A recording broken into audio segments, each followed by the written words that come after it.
Well, I am delighted to be here this evening. I'm going to be talking about Canadian women, and more specifically about votes and remembrance. Even when you're only talking about one country, the subject of change in women's lives brought about by World War I is a big one.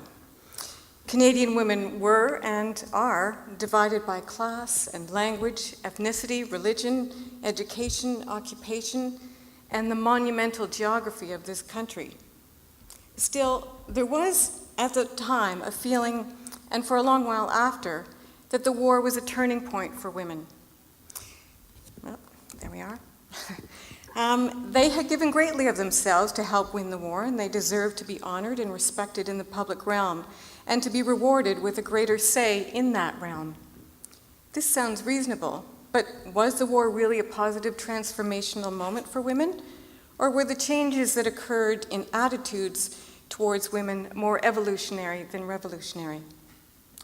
Rather than trying to summarize a wide variety of activities that women were involved in during the war, many of which are referred to in the Women in War exhibit that's on now, I want to zero in on an example of how women were honored with the Silver Cross Medal, the best known medal to come out of World War I that was specifically designed for women, and an example of how women achieved a greater say with the federal vote.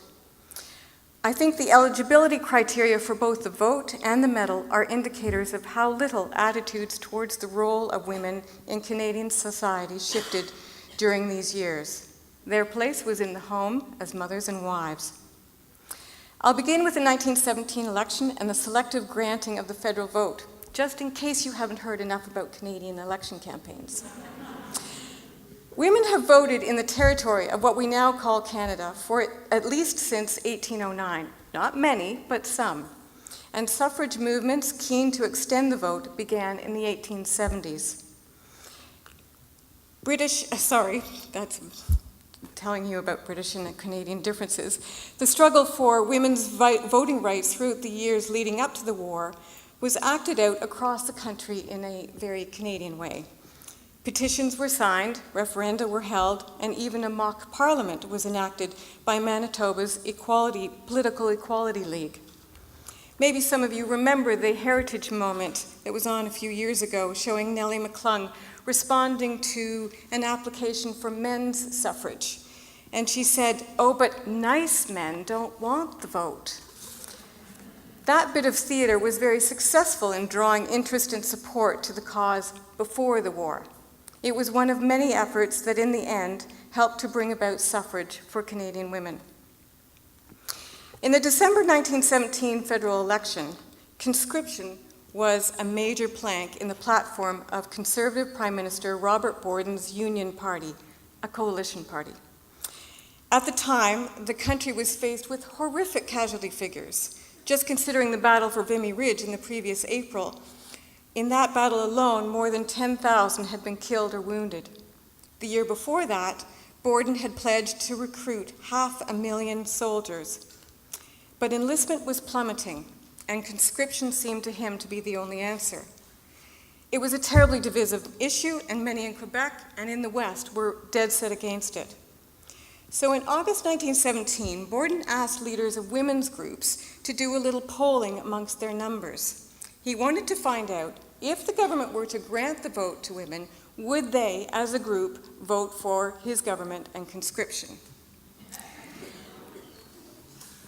Borden discovered that women, like the rest of the country, were divided on the issue, and he was told that granting the franchise would imperil conscription. Borden was a determined man in a difficult situation. If he had to cherry-pick the women who were likely to vote for his government and grant them the vote, he would. The question was, how? In the end, he guided 2 new election acts through Parliament. The Military Voters Act, which allowed nurses and soldiers to vote, and the Wartimes Election Act. Through this act, he disenfranchised tens of thousands of voters who were unlikely to vote for his government, conscientious objectors and alien-born citizens. and conferred the right to vote on the wives, widows, mothers, sisters, and daughters of any persons, male or female, living or dead, who were serving or had served in the Canadian Forces.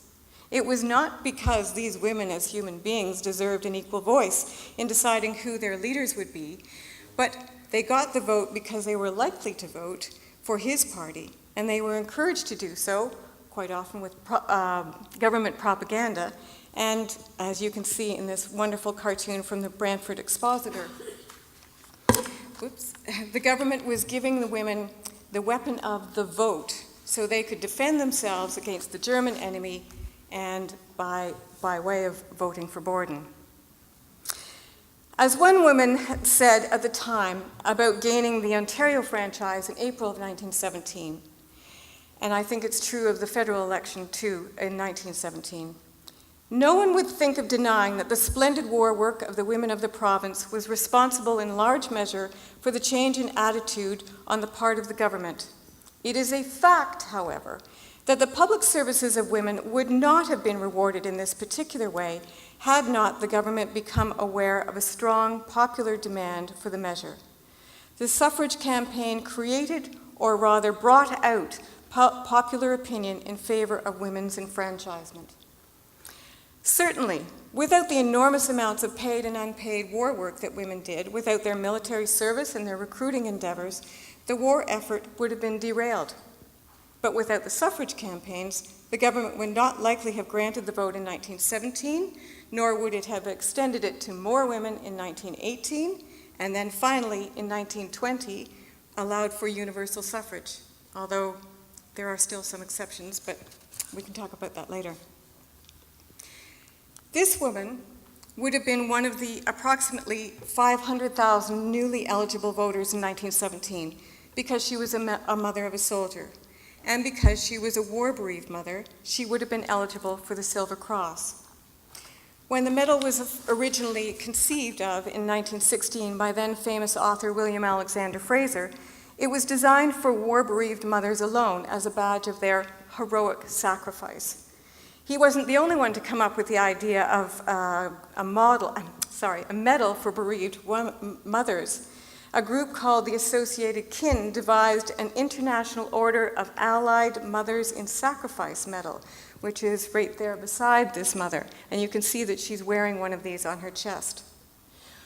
While that medal disappeared into the history, the Silver Cross was adopted by the government, and when it was struck in December of 1919, both mothers and widows of Canadian and Newfoundland Armed Forces personnel were eligible. One of these widows, who would have been eligible for the Silver Cross, was Madeline Jones, seen here dressed in mourning wear with her 3-year-old daughter, Anne. She was the wife of Lieutenant Trafford Jones, who'd been a pilot in the war and had been killed in May of 1916. I have often wondered why Borden decided that widows as well as mothers should get the medal. Maybe he was tipping his hat in gratitude to the women who had helped elect him to office, as well as showing respect to those who would suffer emotionally and financially from a soldier's death. But intriguingly enough, the widows had to meet an additional criteria before they could receive this medal. Any widow known to be of dissolute character would not qualify for the medal. And the ultimate arbiter of their morality was the Minister of Militia and Defense. This limiting criteria was not taken off the books until the Second World War. Widows were not the only women to have their moral behavior scrutinized. Those receiving financial support from the Patriotic Fund had their spending and social habits supervised. Female munitions and factory workers were monitored to ensure that they dressed properly, lived suitably, and were not reckless with their virtue, which would jeopardize their future as mothers. There was a well-entrenched attitude at the time that the role of women was as the mothers and wives of the nation. The federal vote in 1917 accommodated rather than challenged that notion. And although the Silver Cross honored women, it reinforced their role as the bearers of grief for the nation. Thank you.